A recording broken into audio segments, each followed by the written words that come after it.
Yo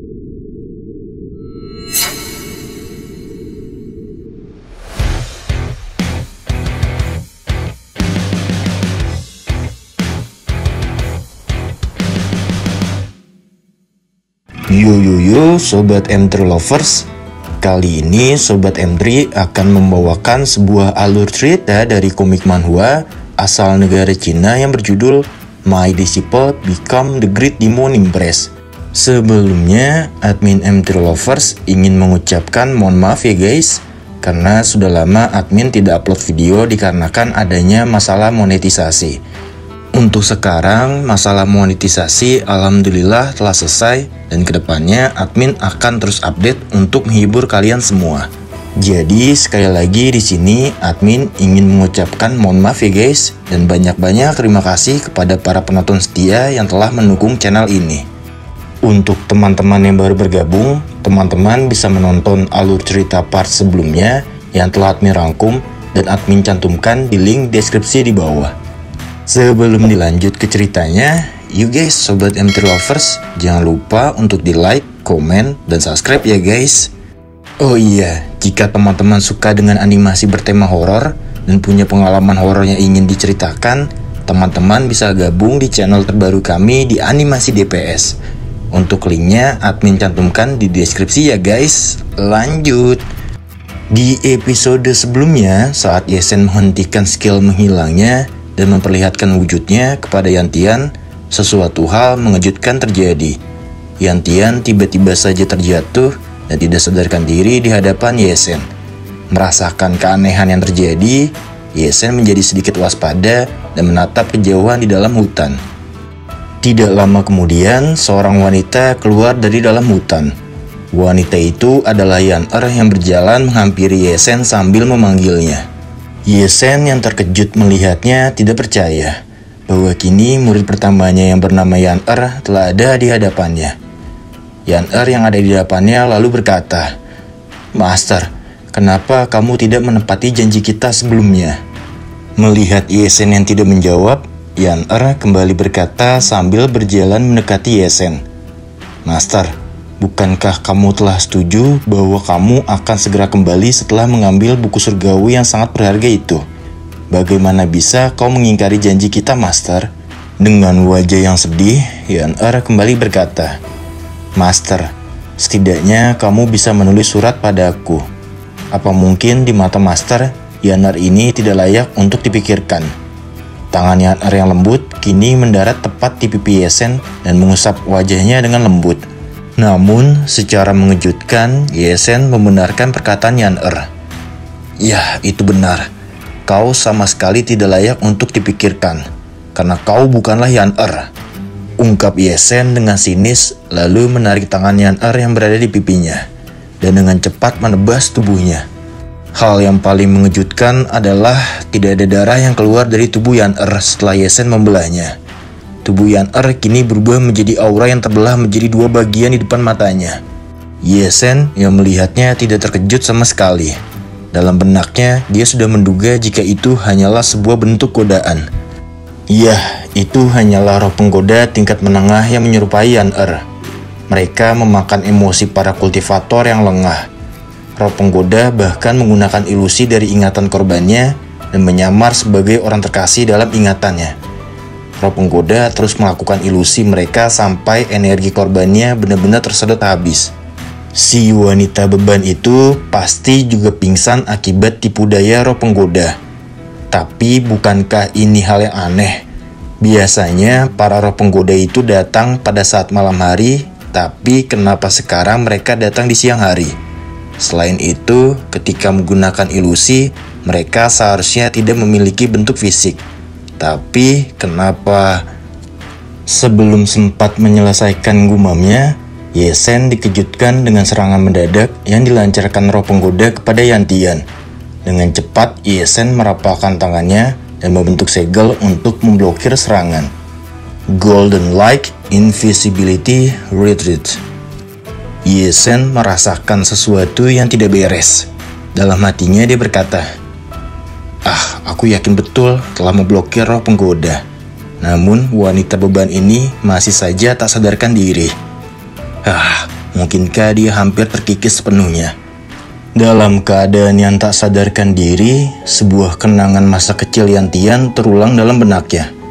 Sambil tersenyum, Yantian kecil berkata, "Kakak laki-laki dan kakak perempuan, apa kalian mau manisan?" Seketika itu juga, senyum Yantian kecil memudar. Di depan matanya terdapat beberapa tubuh anak kecil yang sudah mati. Dan di belakangnya terdapat biksu yang sedang bermeditasi. Tanpa reaksi, Yantian kecil hanya mendengus dan berkata, "Ya, semuanya tidak ada gunanya juga. Bagaimanapun, dari dulu aku selalu saja sendirian. Tidak ada orang yang memperdulikanku. Semua orang hanya berharap aku mati. Dari dulu, aku diburu oleh orang-orang dan melarikan diri demi mempertahankan hidupku. Aku dipaksa untuk melawan keadaan dunia yang busuk dan balik membunuh hanya untuk bertahan. Siklus ini terus saja berlanjut, hari demi hari, dan entah kapan semua ini akan berakhir." Hingga suatu ketika, di tengah derasnya hujan, seorang wanita pemabuk memanggil diriku. Dia berkata, "Hei, kemarilah, muridku sayang." Sial, wanita mabuk ini memanggilku murid. Omong kosong apa yang dia ucapkan? Aku tidak mengerti sama sekali. Apa aku harus membunuhnya juga? Dia menyuruhku untuk diam dan jangan bergerak. Dia berkata jika dia adalah sang guru dan akan memberitahuku sesuatu.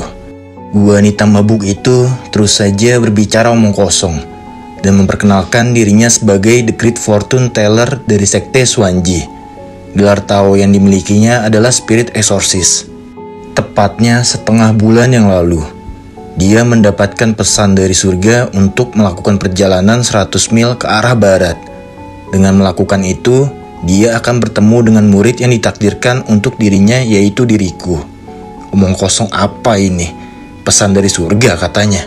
Emang lu pikir gue keras sakti apa? Kemudian dengan senyum polos, Yantian kecil berkata, "Ya, kalau begitu izinkan aku untuk memanggilmu Master. Jika begitu, kamu bersedia kan memberikan apa saja untukku? Misalnya dengan hidupmu, Master."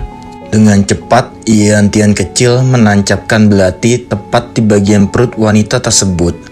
Dengan amarah dan tangisan, Yantian berkata dalam benaknya, "Master, persetan dengan kata-kata itu. Aku sudah banyak bertemu dengan orang sepertimu.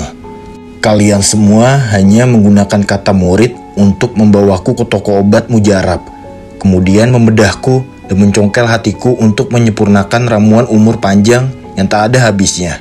Ini karena tubuh bawaan yang aku miliki bernama Yin Inner adalah tungku yang terbaik. Kemungkinan terbesar bagi mereka untuk menyempurnakan kultivasinya melalui diriku dan menjadikan mereka abadi dengan meminumnya. Kalian semua sampai menyampingkan etiket, keadilan, atau hukum surga dan manusia hanya untuk mendapatkan hal itu. Padahal aku memohon belas kasihan pada kalian semua. Jadi, kenapa mereka masih terus saja mengejarku? Tak bisakah mereka meninggalkanku begitu saja dan menganggap aku tak pernah ada? Bahkan sampai saat ini, kultivasiku telah habis. Inner di dalam tubuh ini akan menelan diriku. Mungkinkah hidupku ini akan berakhir sampai di sini? Iya, sejak lahir aku tidak punya keluarga dan teman. Aku bahkan tak pernah tahu rasanya manisan. Apakah hidupku akan berakhir begitu saja? Wahai penguasa surga, aku telah membunuh banyak penjahat di dalam hidupku ini. Jika memang ada kehidupan selanjutnya, Tolong berikan aku kehidupan yang layak."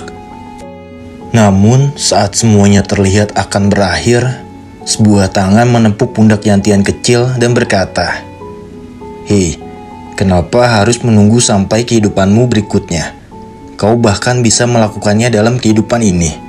Iya, secara tak terduga, wanita yang mengaku sebagai Master Yantian kecil belum mati dan tersenyum tulus kepadanya. Sambil memegangi perutnya yang berdarah-darah, wanita itu berkata, "Jangan khawatir, bukankah ini tugas seorang master untuk mentransfer energinya dan menyelamatkan hidupmu? Ini Ini pertama kalinya ada orang yang begitu tulus mengkhawatirkanku, dan perasaan yang selama ini terpendam meledak menjadi sebuah tangisan. Melihatnya, wanita itu terkejut dan berkata, Hei, kenapa kau tiba-tiba malah menangis? Dalam tangisannya, Yantian kecil lalu bertanya, Apa aku sungguh-sungguh bisa melanjutkan hidupku ini? Wanita itu tersenyum lagi dan berkata, Iya, tentu saja. Kau tidak hanya akan hidup, kau juga akan menikmati hidupmu jauh lebih baik lagi. Kau tenang saja. Master akan selalu mendampingimu di sampingmu dan melindungimu. Sepertinya surga masih mendengar ucapanku dan tidak meninggalkanku begitu saja. Sampai pada saat waktu itu, tiba-tiba semuanya berubah. Kebahagiaan yang kurasakan bersama Master tiba-tiba menghilang saat Master tergantung dan terluka parah di depan mataku. Aku tidak ingin kebahagiaan ini menghilang. Jadi, Master jangan khawatir. Kali ini biarkan aku menyelamatkanmu. Yang perlu aku lakukan hanya menemukan seseorang dengan tubuh suci dan melakukan kultivasi ganda dengannya. Kemudian aku bisa menyelamatkanmu, Master. Kembali ke dalam dunia nyata. Saat Yesen sedang berhadapan dengan roh penggoda, Yesen yang melihat keadaan ini lalu berpikir di dalam benaknya, ya, sepertinya roh penggoda perlahan-lahan akan melahapnya. Wanita beban ini tidak akan bertahan lebih lama lagi jika dibiarkan. Aku harus mengurus ini dengan cepat. Dengan bentuk fisik yang menyerupai Yan-Er dan dengan wajah yang menggoda, roh penggoda menyergap Yesen dengan beberapa ilusinya. Beberapa roh penggoda kini mendekap tubuh Yesen dengan erat lalu menggodanya dengan berkata, Oh sayang, ayolah bersenang-senanglah bersama kami.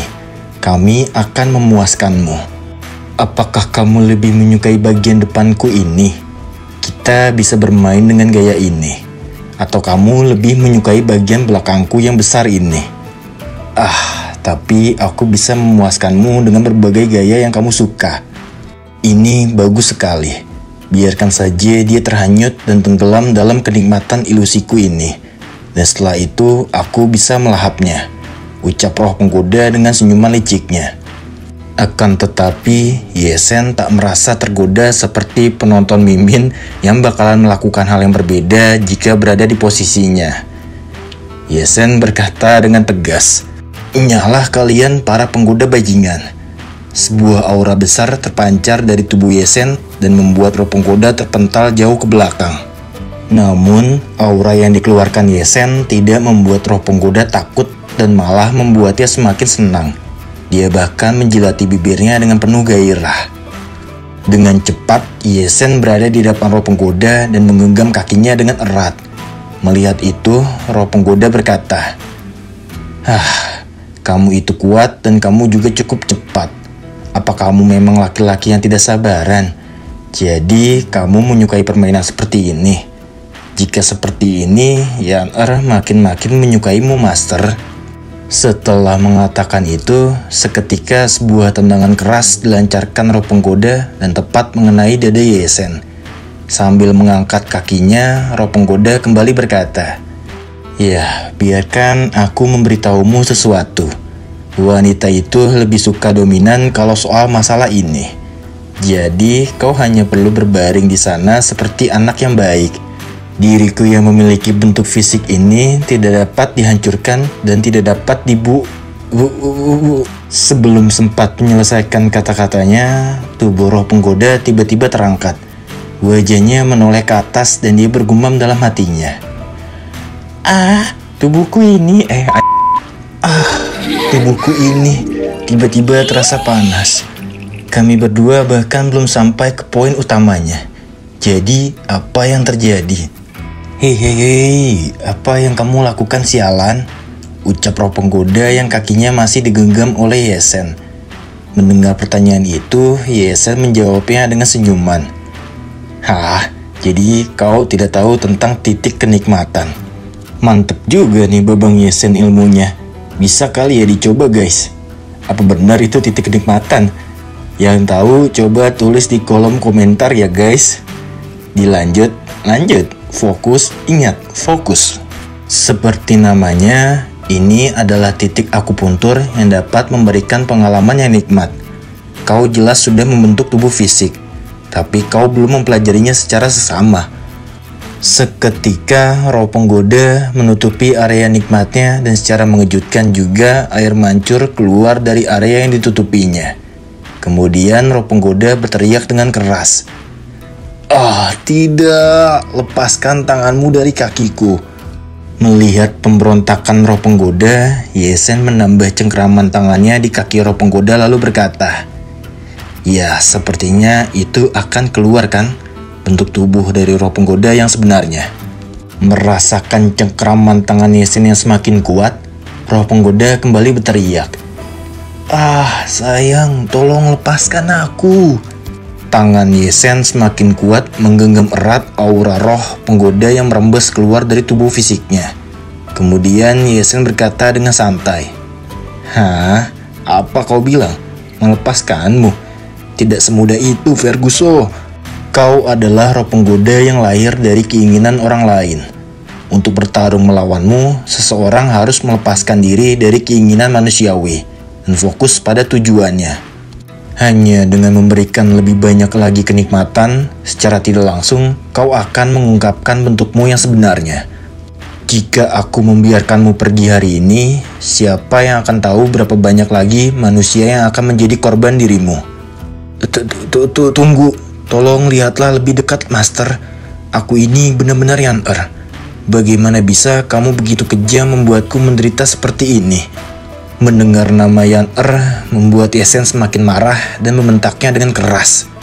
"Diamlah! Nama Yan-Er seharusnya tidak boleh keluar dari mulutmu yang kotor. Bahkan kau tidak tahu. Tanda ini. Tanda di dahi Yan-Er itu ditinggalkan setelah dia menjalani pembersihan sumsum di kolam pemurnian demi melindungi sekte. Dia mengikis racun dari tulang-tulangnya selama sebulan penuh. Bahkan aku pun tidak akan tahan dengan itu semua. Tapi, bahkan Yan-Er tidak pernah meneteskan air matanya dan bahkan sebaliknya. Dia justru merasa kasihan pada adik juniornya. Dia diam-diam bersembunyi di sudut yang gelap, menyalahkan dirinya sendiri karena tidak memenuhi harapannya. Yan-Er itu adalah wanita yang baik dan serius. Jadi, bagaimana bisa dia menggoda orang lain demi keinginan egoisnya? Sedangkan kau hanyalah sesuatu yang digerakkan oleh nafsu. Kau adalah monster yang menyedihkan, mencuri, dan menginjak-injak kenangan orang lain tanpa memikirkan perasaan mereka. Apakah itu semua membuatmu merasa jauh lebih baik dari mereka? Dasar makhluk idiot, rasakan ini dan matilah kau ke neraka." Dengan cengkraman tangan yang kuat, Yesen menghancurkan aura roh penggoda yang ada di genggamannya. Aura itu meledak dibarengi dengan teriakan keras dari roh penggoda. "Ah, tidak, bentuk fisiknya. Padahal aku sudah bekerja sangat keras untuk mengembangkannya." Roh penggoda yang telah kehilangan tubuh fisiknya berpikir sejenak, kemudian melaju dengan cepat mengarah ke tubuh Yantian yang berada di belakang Yesen. Di dalam benaknya, roh penggoda bergumam, "Ya, aku harus cepat. Aku masih punya kesempatan. Wanita ini masih tersesat dalam ilusi milikku. Jadi, jika aku bisa mengambil alih tubuhnya, aku akan bisa memulainya lagi. Ya, aku tidak boleh mati di sini." Namun, sebelum roh penggoda sempat menggapai tubuh Yantian yang terkapar di tanah, sebuah serangan menyambar tubuhnya dan seketika itu juga membelah tubuhnya menjadi dua bagian. Yesen yang melihatnya sangat terkejut. Dia tidak menyangka sebuah pedang tiba-tiba menancap dan membelah tubuh roh penggoda dengan mudahnya. Di sana terlihat seorang wanita kekar berdiri dan mengambil pedangnya yang tertancap di tanah. Ya, dia adalah Jenderal Tiahe Xiachun, orang yang telah diutus oleh Yan-Er untuk membawa Yesen kembali pulang. Dengan tatapan mata yang tajam, Jenderal Tiahe berkata kepada Yesen, "Sang Supreme, akhirnya saya menemukan keberadaan Anda. Jadi, bagaimanakah kelanjutan kisahnya? Nantikan kisah selanjutnya di episode ke-6-nya guys. Apabila ada kesalahan dalam penyampaian dan penyebutan alur cerita ini, admin M3 Lovers mengucapkan mohon maaf ya guys. ikuti terus kisah-kisah manhwa lainnya hanya di M3 Lovers. Jangan lupa untuk di like, komen, dan subscribe ya guys. Kami segenap kru M3 Lovers mengucapkan terima kasih dan sampai jumpa.